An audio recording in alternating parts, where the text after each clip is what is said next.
Maintenant que je ne pouvais plus faire du spectacle, je me souvenais toujours de mes costumes. J'avais ce, cos- j'avais co- J'avais ce costume vert qui était fait à base de feuilles et à base de plantations. J'avais ce costume vert qui était fait à base de feuilles grimpantes, de plantes grimpantes, qu'il y avait partout sur mes bras, sur mes épaules, dans mon dos.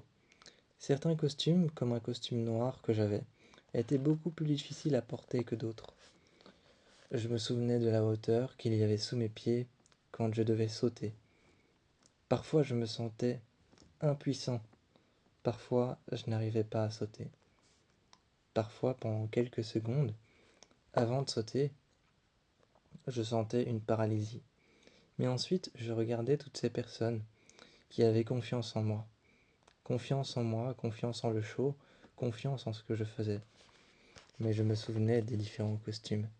Il y avait ce costume brun aussi, brun et vert, qui représentait un costume presque le même de celui avec les feuilles grimpantes sur mes bras, les feuilles sur mes bras, sur mes épaules, dans mon dos et sur mes jambes. Souvent les costumes dévoilaient plus que la silhouette. Souvent les costumes dévoilaient plus que la silhouette. Ils étaient souvent, Ils étaient souvent stretch. Souvent j'avais l'impression que Souvent j'avais l'impression d'être nu sur scène. Mais le costume était tellement fin, le tissu tellement fin. Et en dessous, je devais toujours porter un vêtement blanc, pour qu'on ne puisse pas voir ma silhouette telle qu'elle est. Je me souviens de la manière dont je m'habillais. C'était presque tout un processus. C'était presque toute une pratique. Et une fois sur scène, j'arrivais. Une fois sur scène, j'arrivais et j'acclamais tout le monde.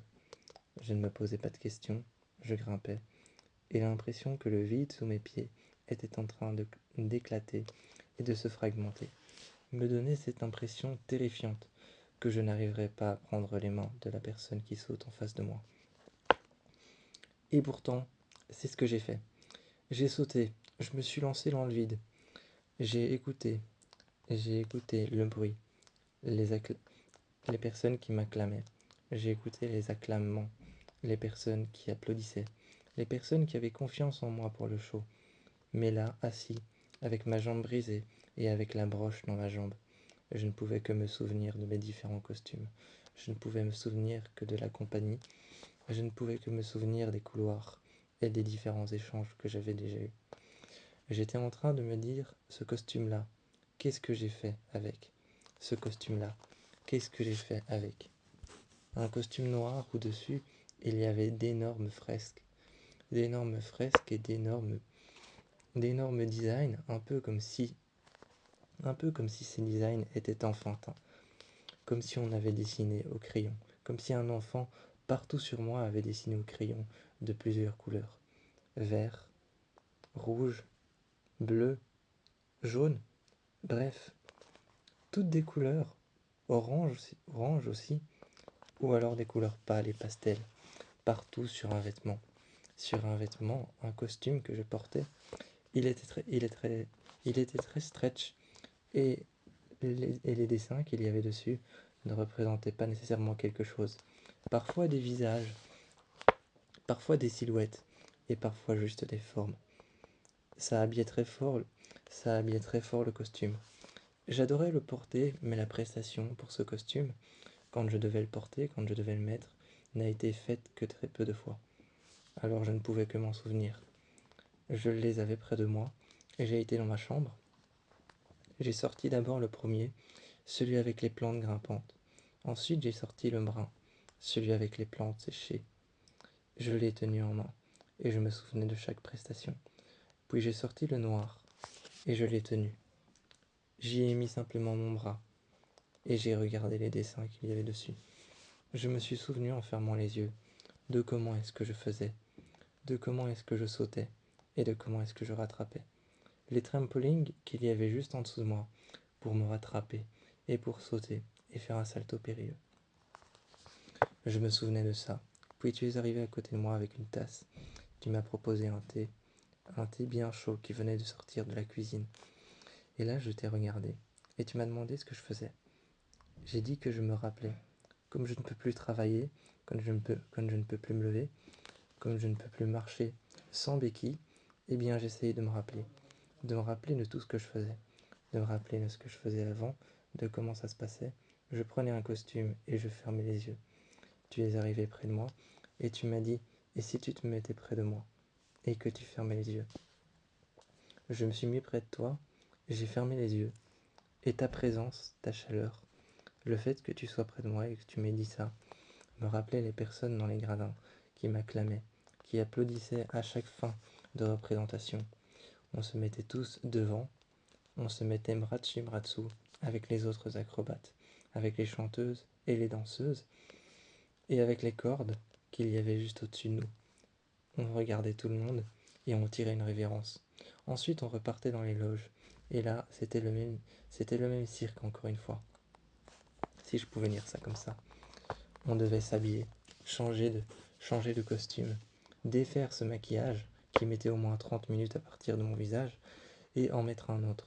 Je me souviens du maquillage noir, du costume noir, du maquillage un peu brun foncé mais très éclairé, du costume qui était un peu comme des feuilles séchées, et du maquillage vert très éclairé, de celui avec les lianes qui me poussaient sur les mains. Je me souviens qu'au bout de ce costume, il y avait 2 petites lianes que je pouvais tenir dans le poing de mes mains. Mais je devais évidemment les lâcher pour rattraper l'acrobate en face de moi.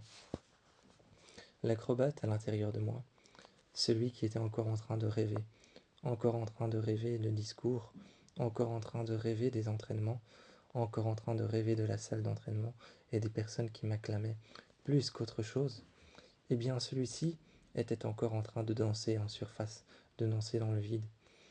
Il était encore en train de danser dans le vide, de chorégraphier, tout ce qu'il avait fait, toutes les chorégraphies qu'il avait apprises, de rentrer chez lui après un show, de prendre la voiture, de prendre un taxi, d'arriver, d'ouvrir la porte, de se poser, et puis ensuite de réfléchir à la chorégraphie, de regarder comment elle se ferait, et d'imaginer la salle devant soi, alors qu'il est simplement à l'intérieur de chez lui, de fermer les rideaux, d'allumer les lampes, pour bien avoir pour bien avoir la notion exacte de l'espace, et se dire à cet endroit-là, il y aura cet espace du chapiteau, à cet endroit-là, il y aura cet espace-là du chapiteau, et se dire, je dois tirer comme ça, mettre mes bras en avant comme ça, et ensuite m'étirer le plus loin possible comme un animal, comme un chat qui court dans la savane, comme un chat sauvage ou alors comme un jaguar, m'étirer le plus loin possible et accrocher mes poignets aux poignets de l'autre acrobate, ou alors mes mains dans ses mains, et puis ensuite me laisser tenir, faire un salto et atterrir sur la poutre en face. Je me disais, c'est comme ça qu'il fallait que je fasse, et cet acrobate à l'intérieur de moi ne cessait de penser. Avec les costumes devant moi, c'était encore plus facile d'imaginer, et j'imaginais même les maquillages qui allaient avec, parfois lumineux, parfois scintillants avec les lumières qui se reflétaient dessus. Mais ça, c'était souvent, c'était souvent à cause du maquillage qui, est très, qui, était très pâle, qui était très pâle de temps en temps. De temps en temps, très pâle, les lumières le rendaient très lumineux. Avec à l'intérieur, avec à l'intérieur une forme de brillance qui rendait le blanc très lumineux et qui rendait la couleur très lumineuse. Les spots, les spots agressifs et pourtant très doux, leur lumière vive qui s'accrochait juste sur le maquillage palpable sur mon visage. Ah, la lumière très vive des spots qui s'accrochaient sur le maquillage palpable de mon visage accentuait encore plus cette lumière qu'il dégageait. Et pourtant, tout ça c'était simplement à cause du maquillage, le maquillage qui lui était de temps en temps un peu brillant ou un peu fluorescent. Parfois nos visages disparaissaient, ils disparaissaient sous le maquillage. Pas parce qu'on en avait mis trop, mais parce que la couleur était soit fluorescente, soit trop brillante ou trop éclatante. Parfois même à cause des spots. À qui la faute? Parfois les spots qui étaient trop lumineux, ou juste assez lumineux pour pouvoir faire disparaître nos yeux, ou pour pouvoir faire disparaître notre bouche. Parfois, on avait l'impression de voir quelque chose qui n'était pas humain, pas réel, mais la prestation en restait tout autant humaine.